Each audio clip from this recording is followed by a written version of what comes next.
Houndour, the dark Pokemon. Welcome everyone, I'm exceptional and I hope you are too. Today we will be beating Pokemon FireRed, including the Round 2 Elite Four, using only a Houndour that I will allow to evolve. Houndour and Houndour are two of those Pokemon that I fell in love with instantly as a kid. They were so cool! But because of not being available until after the Elite Four in Gold, Silver, and Crystal, I never have actually used one in a playthrough. Today we will see one of my most fun runs to date, darkened by some technical difficulties and easily one of the roughest champion fights I've had. Further details in the description, but my general rules are, I can only use my starter in battle, no items in trainer battles except held items, no glitches, exploits, or RNG manipulations, and accuracy moves are totally lame. Are you ready? Let's jump in.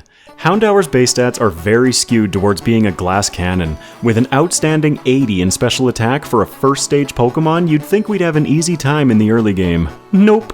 The cost of such a high special attack is our meager 40 in HP and only 30 in defense. For moveset, we start with Ember and Leer. We will only be using special moves, so both Leer and Howl, which we learn at level 7, are useless. Smog at level 13 is a terra-bad move, and Roar won't help either. So our options are Brute Force with Ember and some luck, or level to level 25 to get Bite. My vote is Brute Force. After clearing every trainer in Viridian Forest, I decide to test my luck against Brock. Looney is level 11. Against Geodude we get some awesome luck, getting a burn on turn 2. We take it out with plenty of health to spare. Then against Onix on its second turn it hits a Rock Tomb and down. Ouch. There aren't any trainers left or great EVs to be gained in a specific patch of grass, so I just grind south of Pewter. I come back into the fight at level 13. Geodude is now in 3-shot range and sets up defense curls in vain until it goes down. Turn 1 against Onix, we get the luck that we need to clear this battle. We use Ember and get a burn, cutting Onix's attack while it fires off and misses a Rock Tomb. From there, between Ember damage, burn damage, and Onix's cut attack stat, we overwhelm the Rock Snake and take our first gym badge. We continue along routes 3 and 4 and through Mount Moon. In Mount Moon, I'm going to dive into an area that I don't visit very often. In this room, down the ladder between Lass Miriam and Youngster Josh is TM46 Thief. I won't be using it to steal any items today, but as a 40 base power dark move, it now gives us an alternative offensive option to Ember. On the way out, I grab the Helix Fossil. What do you call a fossil that just lays there all day? Lazy bones. In Cerulean, we have no shot against Misty, so let's test our luck against Rival 2. Ember is doing maybe a third to Pidgeotto when suddenly, on turn 2, he switches Squirtle into my second Ember. Clever girl. It's short-lasted though, as Squirtle hits a critical water gun, taking Houndour from 3/4 health to 0. I wipe a few more times before going to do a bit of training. I really don't want to grind in the grass outside Cerulean, as it has so many attack EV yielding Pokemon which we really don't want. Pidgeotto falls this time to 3 Embers, but having landed a Sand attack. Against Squirtle this time, I get a lucky crit with my second Thief, which takes it out only having suffered a Tail Whip. With -1 in defense though, watch how much damage Rattata's quick attack does. Nearly half of our max health. Houndour's poor defense stat is really showing here. A crit would have ended us. Fortunately, that's all it accomplishes as we finish off the battle. I did a quick Misty attempt that went so poorly that I'm leaving it out. We also struggled immensely catching our Pidgey and Meowths, again because of our low defense. Aboard the SSN, our battle against Sailor Huey should illustrate how well we handle water types. But now our Dark Puppers evolves into a Dark Doggers. Now, with that massive power increase, check out the Rival 3 battle. I didn't even bother healing. Pidgeotto falls to 2 Embers, and despite doing some chunky damage, Wartortle falls to Thief. I'm a little worried about Raticate's quick attack, but it seems that we're safe, as it and Kadabra both get one-shot. I'd love to have done Surge while still in Vermilion, but we need Cut to access his gym. We have Cut, but we can't use it without Misty's badge, which is currently gating us from the rest of the game.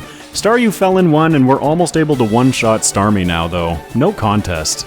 In the moment, I figured that backtracking to Surge later would cost me more time, so I came straight back down to Vermilion. His lead Voltorb and following Pikachu are total Ember fodder, bringing us to Raichu. I do have a Cherry Berry equipped just in case, but with a critical hit and burn turn 1, I feel like our chances are pretty good here. Surge falls and we are into the mid-game. I do my usual welcome to the mid-game chores after emerging from Rock Tunnel. Looney is going to be following a slightly different route than I usually take after the chores though. I put off Erica in a lot of runs, but I feel Houndour can dispatch of her easily. I defeat the trainers on the right side of her gym for special attack EVs. I still have my Cherry Berry equipped from Surge, so if Victory Bell hits a Stun Spore, we'll be okay. Unless of course we get a crit and one-shot it. I'm genuinely not sure if that crit mattered or not, because we do 3/4 of Vileplume's health, and it has more special defense. Regardless, Erica falls for an easy 4th badge. Next is the Rocket Hideout below the game corner. In here is another item that I pick up almost every run to sell, but finally has another use for Houndour. I pick up the Black Glasses, which increase the power of our Dark-type moves by 10% while held. I rarely have anything held before round 2, so this is awesome. Coming into Pokémon Tower, I get to play some of the coolest music in this game. It's just so eerie, I love it. Looney barely needs me to crush Rival 4, so I'll talk about the reason I nicknamed him Looney. I love the name Luna for Houndour, but Luna made me think of Lovegood, which of course became Looney Lovegood. Probably didn't need the E. I'm Canadian, I spell color with a U, why not Looney with an E? I defeat every trainer in Pokémon Tower for the special attack EVs and move on to Sylph. Hey DJ, keep that track running. Yeah!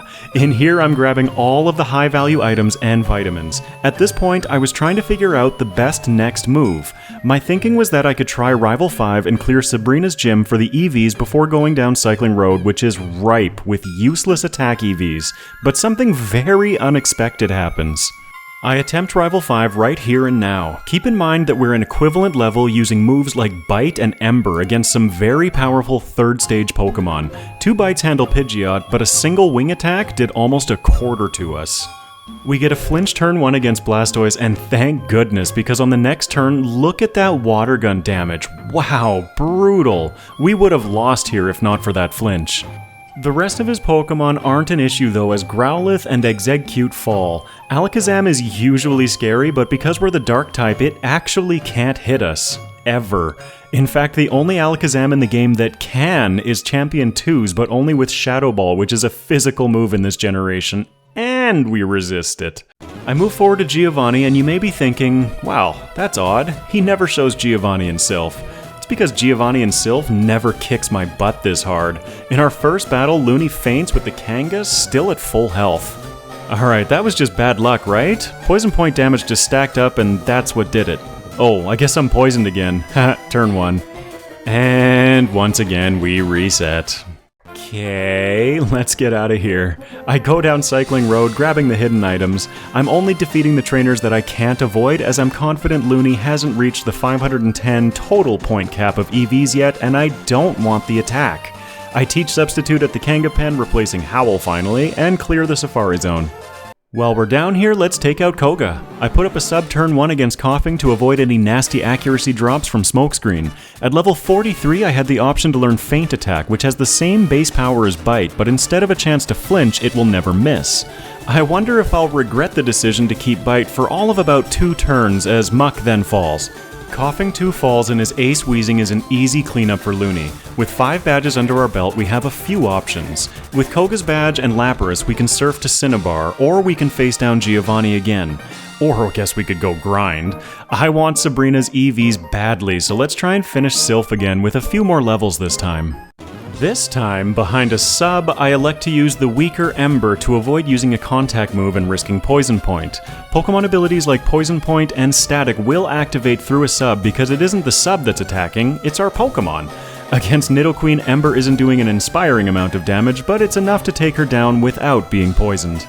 Rhyhorn gets one shot, and it looks like we're doing pretty decent damage against the Kanga. He misses a Mega Punch, and from our current health, I genuinely can't say if we would have survived that hit. I'm not running the calc either because I'm scared. We've had way too many near misses in this run. With Giovanni out of the way, I clear every trainer in Sabrina's gym for the special attack and special defense EVs.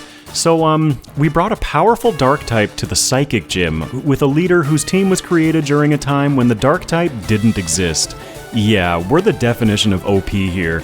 The only Pokemon of Sabrina's that can hit us is Venomoth with either Gust or Leech Life. I win! In a gym full of special attackers, you'd think we'd find more special attack EVs in Blaine's gym. Mostly speed and some attack from the Growlithe, though. Either way, I clear all of the trainers, and against the man himself, I really didn't have a great strategy of what I wanted to do against him. His most powerful moves are all Fire type, which we resist, so I toss up a sub and out-damage with Bite. I then clear all of the trainers in Giovanni's gym, giving us access to Flamethrower at level 51, our most powerful stab move. Except maybe Fire Blast or Overheat, but Flamethrower comes with no downside. With such a monstrous move on our side, I burn away Giovanni's team for probably one of the most gratifying final gym badges I've earned after what happened at Sylph.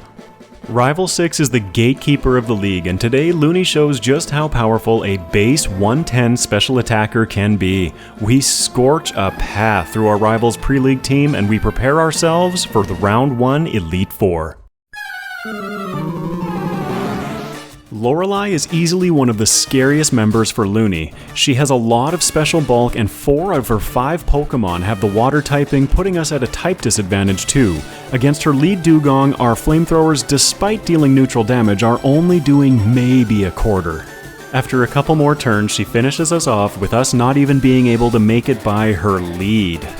I teach Looney TM11 Sunny Day, which I picked up in Area 2 of the Safari Zone. With the sun on our side, Dugong Surfs are now doing a much more manageable amount of damage. Our flamethrowers are also doing more damage, and even though after a few turns Dugong changes the weather setting up hail, we're able to take it out, still in green health. Generally, my third favorite Lee, aside from Technic and Basic, Cloyster likes stalling, so I try using that to my advantage. We end up just losing a bunch of health before taking it out, but hey, at least the sun's shining. Unfortunately, her third Pokemon also knows stab water moves, and Slowbro washes us away with Surf. I leave to do some grinding, coming back at level 58 over 2 damage rounding thresholds. It shows as we're now barely not able to two-shot Dugong. It just wants to use Surf this battle though, so we take another reset. Okay, that just felt like terrible RNG, so let's try again. Given the Dugong is a 3-shot anyway, I'm trying to use Bite to get flinches. After a few turns, Dugong falls, and we're still in green bar. Okay, this time Cloyster behaves the way I expected it to, so we OHKO it after setting up the sun. Slowbro is part Psychic type, so wow, only 1 bite to finish it off. Her ace Lapras is the most threatening, and in this battle I'm reminded that Persimberries win this fight. I should have had one equipped here. It ends up not mattering, thankfully, as Looney hits through confusion every turn and we take down Lapras and Jinx. I should have used Flamethrower against Jinx, but was trying to conserve PP. Bruno is next, and I'm seriously spooked of him this time. We're weak to every single one of his Pokemon, and they hit with physical attack against our weakest stat defense. Onix falls in 1, but oh yeah, Hitmonchan sends us packing. Not a great first attempt, as I forgot to heal too, but now I know I need Sunny Day to get one-shots. After healing up in our second attempt, things go much better with the sun out. We level up to 59, granting us access to Crunch, our most powerful dark stab move. Once we make it to his Ace Machamp though, it's clear that we either need a sub here or rely on him missing. Cross Chop obliterates Looney. I wipe twice more, and this is what I learned. I can sub turn 1 against Onix, which will survive a single Rock Tomb, keeping our speed intact. I can then take it out and use Hitmonchan's free hit against our sub to set up the sun. It was fading just a little too early before. Hitmonchan, Hitmonlee, and Onix all get one shot. The reason I set up Sunny Day against Hitmonchan is so that Machamp enters the battle on the last turn of Sunshine. Because we do 1.5 times damage with Flamethrower in the sun, we take it out. Can I just say how fun Houndour has been to problem solve so far? It gets better. Agatha should be a cakewalk for Houndour. We're immune to almost all of her scariest moves. I set up a sub for safety, then from behind Looney Jr., we take out her entire team without our initial sub being broken. So Agatha was easy, but Lance is a whole different story. In our first attempt, we get to see how getting past his Aerodactyl is going to be difficult enough, let alone his remaining team members. I wipe a few more times, so I use 3 rare candies, bringing us to level 63 over the next damage rounding threshold. This is what I came up with. Against Gyarados, I attack turn 1 and then sub turn 2. If he uses Dragon Rage or Twister, our sub will remain as we take it out. At our slightly higher level, I think it must be our increase in speed that triggers Aerodactyl's desire to use Scary Face instead of doing damage, which is ineffective against our sub, allowing us to take it out while still in green health and having our sub up. From there, the rest of the fight is pretty one-sided to Looney. Dragonite tries setting up, resulting in us two-shotting after getting a special defense drop from Crunch turn 1. The remaining 2 Dragonairs are one-shots. Champion time. And right off the bat, I realize that I've made the same mistake I've made countless times before. I didn't restore my power points before this battle. I decided to play out the battle anyway to get any information that we can. Despite my mistake, we actually almost defeat him with only a low health Arcanine and Exeggutor in the back. After using my recovery items, this attempt is much better. I set up a sub and the Sun this time against Pidgeot so we can one-shot it. Rhydon stalls the Sun a little, barely surviving a crunch, then healing, but we take it out. Blastoise is out and wowza, a crit crunch takes it out in one shot. Looney, you are a madman. I resub against Alakazam for safety because it can't hit me, and then take out his Arcanine and Exeggutor. This time, the only damage we took was our own sacrificed HP for substitutes. Problem solving this league was so much fun, but, spoilers, round 2 gets even better with how I make it through that. Houndour clocks in with a round 1 time of, whoops, forgot to stop the timer, 1 hour, 42 minutes, and 8 seconds at level 64 with 27 resets. This took 5 hours and 38 minutes of game time. Whoa, dude, what? Straight to the round 2 champion? This footage we're watching is actually recaptured after the fact. So, in trying to improve my audio quality, I was messing around with some configurations of my desk. In doing so, I accidentally spilled my 1-liter water glass directly on top of my computer tower. No, off! Yeah, long story short, after a long process of drying, cleaning, and silent hope, everything came back working, but with the entirety of my round 2 footage being corrupted. I thought I was just having the Mondayest Monday, but my girlfriend said it was probably because Mercury is in retrograde, so thanks Hermes. I'll cover the lost round 2 battles in more detail in playthrough 2, but here's the champion fight. Yeah, almost an hour added to the timer and 30 resets later, I had to level up a bunch, but only changed my moveset for Lance and the champion. Against Lance, I taught Hidden Power Ice over Crunch, then replaced that with Solar Beam for the champion. Here is my successful attempt because, yeah, I'm still getting resets. This round 2 Lance/champion battle wombo combo was so hard to solve. Against Heracross, our best option is to take it out immediately, as even at level 85, its Rock Tombs still one-shot our sub. Blastoise is a total coin flip. Generally, it sets up Rain turn 1, so I set up a sub. In this fight though, it goes for Hydro Pump, getting a crit, so phew, really glad I had a sub up. Hydro Pump only has 70% accuracy, so if I can manage to stall until it misses, I can use the opportunity to take it out. With the Sun up, Solar Beam does not require a turn to charge. Firing off a 120 base power super effective move from a 110 base special attack Pokemon takes out Blastoise. But also, notice how I made sure to have a sub up. That's because Tyranitar is the nastiest part of this battle. Without a sub up against it, we lose. Period. I use the first turn to set the Sun back up as our sub blocks the Earthquake. Tyranitar's ability Sandstream creates a sandstorm when it enters the battle, nullifying the healing from our held leftovers. I need the Sun back up. Solar Beam then, just like Blastoise, takes it out. Arcanine intimidates us, but we ain't shook because we're a special attacker. His best option against us is Extreme Speed, which even with a crit turn 2, we survive with a margin. Alakazam can't do much to us, so I take it out in 1 and check this out. Right when Exeggutor hits the field, the sunlight expires. Exeggutor has the ability Chlorophyll, which doubles its speed in sunlight, which might have caused problems. Not today. Strategy hype? I can't apologize enough for the lost footage. I was tempted to recapture it all, but my favorite part of Playthrough 1's footage is how organic it feels as I'm learning. I'll make it up to you in the second playthrough. Houndour clocks in with a round 2 time of 2 hours, 35 minutes, and 48 seconds at level 85 with 63 resets. This took 6 hours and 58 minutes of game time. For starters, a confession. We're actually going to be watching playthrough let's call it 2.1. That's because of the Brock fight that I attempted in Run 2. Nope. You get it. I really dislike resetting runs, but 20 resets against Brock is asinine. One aspect that really holds Houndour back is the fact that it's part of the slow growth rate group. This means that every level requires more experience than other Pokemon. Usually this growth rate is found on legendaries, but with a base stat total that's just over half of most legendaries before evolving, you can kinda see the drawback. This time I focus my early game grind in Viridian Forest. Caterpie gives HP EVs, which are adequate, Weedle gives speed, but most importantly Metapod and Kakuna give defense, which we are sorely lacking. I level all the way up to 15 this time. I do end up taking 3 resets against Brock, but on our 4th attempt we make it through. Not only do we make it through though, we make it through at full health. Oh RNG, you are so arbitrary.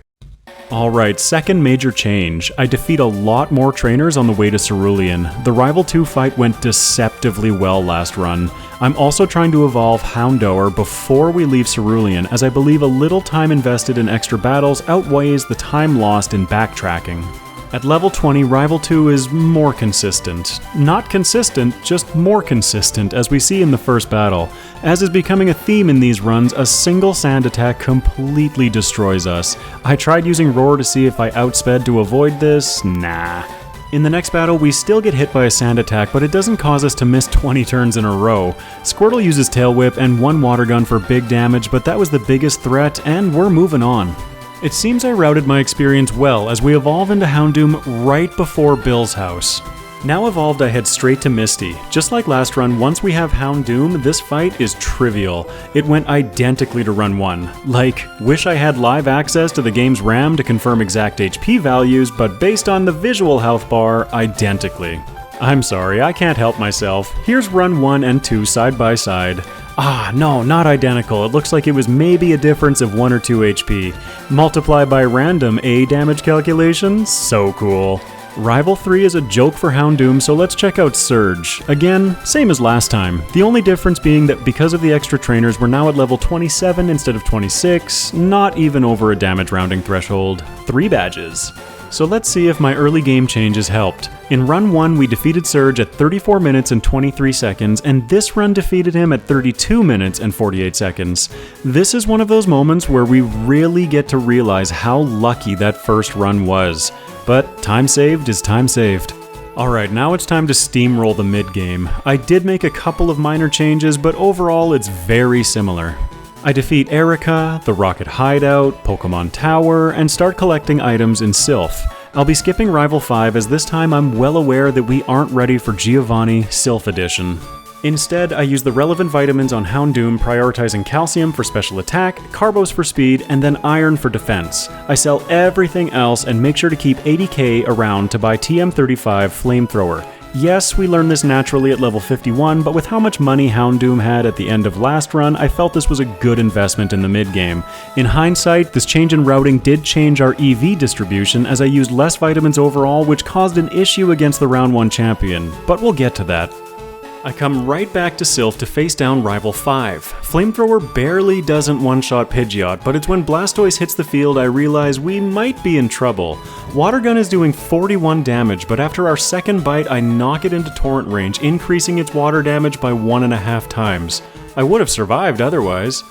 Playthrough 1 was ridiculously lucky. I wiped again, and before I waste any more time here, I leave and head immediately to Fuchsia. I skip everything that I can on the way down Cycling Road. We'll be back later once our EVs are capped. I teach Substitute out front of the Safari Zone and grab TM11 Sunny Day while making my way through to the end. I defeat Koga and we're heading back to Sylph. This time against Rival 5, I hide behind my sub and get some of that run 1 luck, critting and flinching the Blastoise this time. The rest of his team is not a worry. Giovanni gets wrecked this time, so I'll show you a fun trick I haven't shown in a little while that I use to save time after completing the Rocket plotline. I come up to the PC in the President's room and use the Move Pokemon function. I then exchange Lapras for Houndour. Depositing a Pokemon heals it to full just like visiting a Pokemon Center. I then bring Houndour back out, replacing the Meowth above Pidgey. Then I swap Houndour and Lapras to put our challenger back out front and retain my party order. I always run in this order. The Meowth that knows Cut and Dig up top, so 1 button press down from Houndour, and Pidgey with Fly on the bottom, 2 button presses up from Houndour. Consistency is key. I defeat Sabrina, Blaine, and then Giovanni, making sure to clear every trainer in all 3 gyms. And we're not done grinding yet. I go back to Cycling Road to clear it out too. Oh, slow growth rate. I defeat Rival 6 at level 56 and then a couple of trainers in Victory Road so that we hit the league doors at level 58. The footage will catch up, but watching Victory Road is way more cool than the league lobby. In this run, we hit the league doors at 1 hour, 22 minutes, and 15 seconds, which is 3 minutes faster than last run. This time though, we come into the league at a higher level with way more preparation. Lorelei is first and I end up wiping twice against her. Not much I can do against her when Dugong just sits there spamming Surf. I know that level 58 can get us through consistently, but I had some bad luck in those fights. Houndour is awesome, but far from being able to deal with water types perfectly. Bruno remains a really fun fight, despite how dangerous he is. Turn 1 I get some bad luck with Onix using Earthquake instead of Rock Tomb, so I have to put up a second sub. Then against Hitmonchan, our sub gets taken out while we set up the sun. 4 turns. Take out Hitmonchan, 3 turns. Take out Hitmonlee, 2 turns. Take out Onix, 1 turn remaining. And on the last turn of Sunlight, we take out Machamp with a boosted flamethrower. Gorgeous. Not much to talk about during Agatha, so, how about that local sports team? Or, do you know what an egg's favorite coffee is? Eggspresso. Ew. Before Lance, I used 3 rare candies, bringing us to level 63 over the next damage rounding threshold. Remember when I said that my EV distribution caused some problems? The first one is about to happen. I use the same strategy as last time, but on the Ace Dragonite, it comes out and fires off an unexpected Hyper Beam, taking Houndour down to 1 hit point. We get a crit right after, which takes it to a sliver. We do take out the Dragonite, but it's actually the last Dragonair that gets us. Because of our slightly lower special attack, we roll a bad range and just barely don't get the one-shot, and it takes us out. That was tense! On the second battle though, Aerodactyl uses Scary Face instead of breaking our subs, so we're safe going into Dragonite and finish the fight with ease. Man, those damage ranges sometimes. Against the champion, our special attack lets us down once again, showing the razor-thin margin of error that we have at this level. Rhydon survives with what I can only describe to be wafer-thin. Earthquake says nope. I wipe a total of 6 times here, missing the same range every time because of the stubborn troll that lives in my head. I forego the routing, use 2 rare candies, taking us over the next damage rounding threshold at level 65, and then this happens. Huh, it worked. Whoa, shake it off, man, shake it off. I really need to build some resources to better track my EVs through these games, so when I make routing changes, they don't destroy the ranges that I test with in the late game. Houndour clocks in with a round 1 time of 1 hour, 33 minutes, and 44 seconds at level 65 with, 17 resets. This took 5 hours and 27 minutes of game time. Now, for the first time ever in a run, I make a trip to Island 7 after completing the Sevi Island plotline unlocking round 2. Houndour still needs more levels, and I'm holding on to every rare candy that I can until the last possible moment. I also grabbed 2 more from Route 12 in a patch of grass south of Snorlax and behind the northernmost house on Island 2 in Cape Brink, which is, unless I'm mistaken, all 13 rare candies spread throughout the region. Check this out. I finish my grind in Victory Road, use all of my rare candies, bringing Houndour to level 83, which is required to beat Lance. The total XP yield of Lorelei, Bruno, Agatha, and Lance is 52,644. To beat the champion, we need to be level 85, so I defeat a single wild Onix, giving us more than the 253 experience point difference that we needed to level up to 85 right when we defeat Lance.